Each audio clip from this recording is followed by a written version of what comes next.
Assalamualaikum warahmatullahi wabarakatuh. Selamat bertemu kembali anak-anak. Pada hari ini, anak ibu kelas 5 akan belajar tentang tema 5, ekosistem, subtema 2, hubungan antar makhluk hidup dalam ekosistem, pembelajaran ke-1. Marilah pembelajaran kita pada hari ini kita mulai bersama dengan membaca basmalah. Bismillahirrahmanirrahim. Anak-anak ibu, tujuan pembelajaran kita pada hari ini, setelah anak-anak ibu belajar nanti, anak-anak ibu dapat mencermati teks non-fiksi.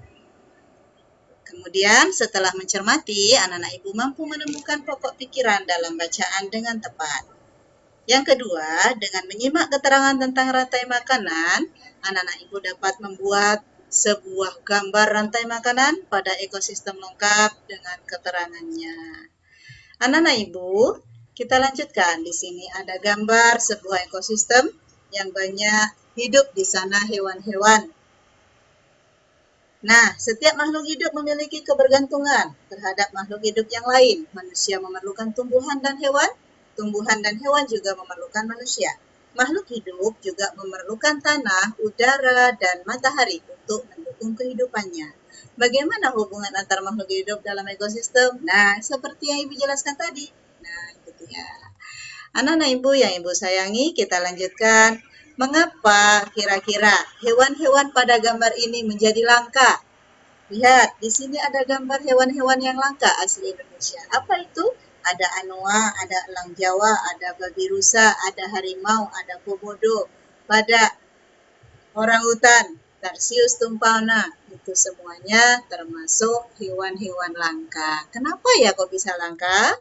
Nah, kita dengarkan diskusinya Siti, Udin, dan Dayu.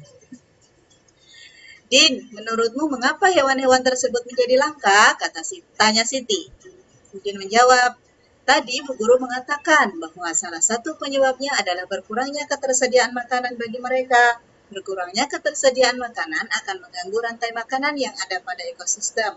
Apabila berlangsung lama dan terus-menerus, populasi salah satu hewan dalam rantai makanan tersebut akan berkurang. Itu jawaban Udin.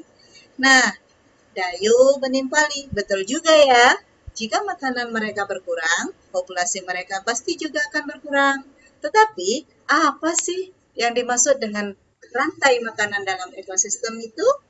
Nah, kata Putri, kata Siti, mari kita cari tahu. Ya, Nana Ibu, sekarang kita masuk pada pembelajaran tentang rantai makanan. Rantai makanan itu apa ya? Jadi, Dayu sudah bertanya. Rantai makanan adalah perjalanan memakan dan dimakan dengan urutan tertentu antar makhluk hidup. Nah, anak-anak ibu, di sini ada gambar tentang rantai makanan. Ada rumput, tikus, ular, elang, dan jamur. Ya, anak-anak ibu yang ibu sayangi, sekarang kita masuk pada teks non-fiksi tentang rantai makanan tadi.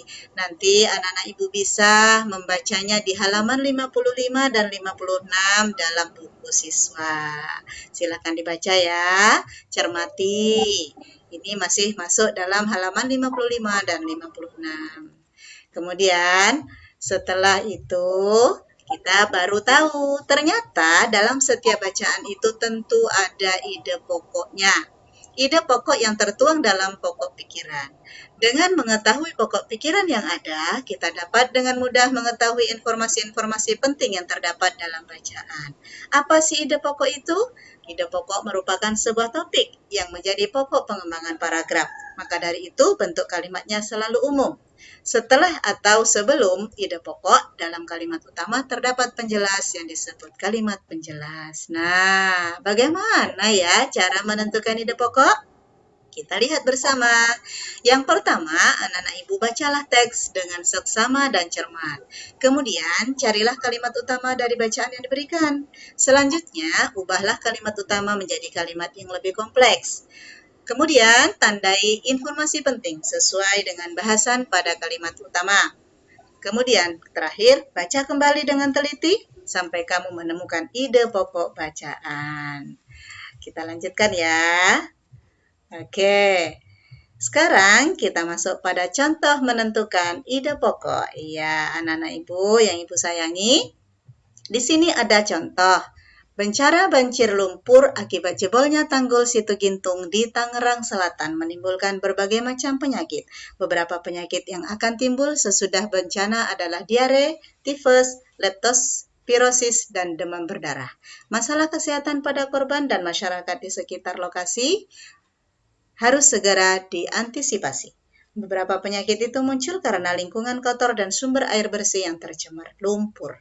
Nah, anak-anak Ibu bisa perhatikan tulisan yang Ibu beri warna kuning. Bencana banjir menimbulkan berbagai penyakit. Nah, ide pokok dari bacaan di atas adalah bencana banjir menimbulkan berbagai penyakit. Nah, yang perlu anak-anak Ibu tahu, ide pokok itu tidak hanya terletak di awal kalimat, ada yang di tengah dan ada yang di akhir. Anak-anak Ibu harus jeli mencarinya. Oke, sekarang kita lanjutkan ya. Anak-anak Ibu, setelah anak-anak Ibu tadi membaca teks non-fiksi, sekarang kita masuk pada keterangan tentang rantai makanan. Nah, di dalam rantai makanan terjadi perpindahan energi dari satu makhluk hidup ke makhluk hidup yang lain. Perhatikan contoh rantai makanan berikut. Anak-anak Ibu bisa lihat gambarnya, bisa lihat keterangannya, kemudian nanti anak-anak Ibu baca di buku siswa halaman 57 dan 58. Mohon anak-anak Ibu baca di sana ya. Oke. Kemudian setelah anak-anak Ibu baca semuanya, untuk teks non-fiksi yang pertama tadi, anak-anak Ibu silahkan nanti cari ide pokoknya dalam setiap paragraf, kemudian tulis di buku tugas, di foto tugasnya, kirim ke WA Ibu. Kemudian untuk yang halaman 57 dan 58 ini, anak-anak Ibu nanti silahkan buat gambar rantai makanan dengan pilihan hewan dari anak-anak Ibu. Hewan apa yang anak-anak Ibu sukai, silahkan buat rantai makanannya, gambar yang cantik, diwarnai, kemudian difoto, kirim ke WA Ibu juga. Oke, anak-anak Ibu, kesimpulan dalam pembelajaran kita pada hari ini adalah tentang ide pokok dan rantai makanan. Ide pokok merupakan sebuah topik yang menjadi pokok pengembangan paragraf, maka dari itu bentuk kalimatnya selalu umum. Nah, rantai makanan adalah perjalanan memakan dan dimakan dengan urutan tertentu antar makhluk hidup. Anak-anak Ibu, pesan moral dari pembelajaran kita pada hari ini adalah jagalah habitat yang ada dalam suatu ekosistem agar terjadi keseimbangan sehingga kebutuhan makhluk hidup tetap terpenuhi. Anak-anak Ibu yang Ibu sayangi, setelah nanti anak-anak Ibu menyelesaikan tugas yang tadi, anak-anak Ibu akan melakukan evaluasi melalui Google Form. Linknya sudah ada di sini. Nanti untuk lebih jelas, link ini akan Ibu kirim melalui WA Group. Anak-anak Ibu bisa kerjakan evaluasinya di sana untuk mengetahui sampai di mana kemampuan anak-anak Ibu. Terima kasih. Semoga bermanfaat. Ibu akhiri. Wassalamualaikum warahmatullahi wabarakatuh.